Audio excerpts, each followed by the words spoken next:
Ils sont souvent passés inaperçus, pourtant leurs œuvres sont à usage quotidien. Eux, ce sont des acteurs du secteur de l'artisanat au Togo, dont la contribution au PIB national reste importante, soit environ 18%.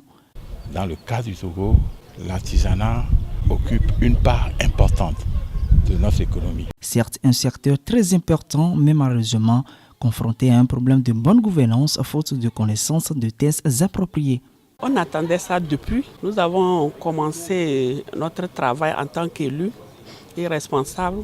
On ne savait comment le faire. Parce qu'on mélangeait tout, on ne savait pas qui doit faire quoi, qui doit faire. Donc c'était vraiment un grand problème à notre niveau. Cette fois c'est fait, le gouvernement togolais en a pris les mesures nécessaires. Une formation de 2 jours initiée par le ministère du Développement à la base à l'endroit des responsables des instances d'encadrement de l'artisanat sur les manuels de procédures administratives, financières et comptables. Quand on est en face de la gestion de la chose publique, le plus important, c'est l'institutionnalisation de la chose, c'est-à-dire la mise en place des règles, la formation à ces règles.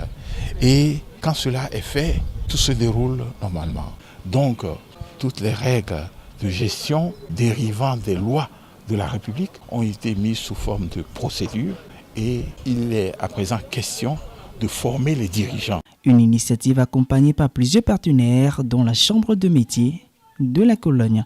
Nous, notre objectif, c'est de contribuer à ce que ces services des chambres de métiers deviennent davantage d'une qualité supérieure et que ça crée en fait la richesse et le revenu et les emplois au niveau des entreprises artisanales et des artisans individuels.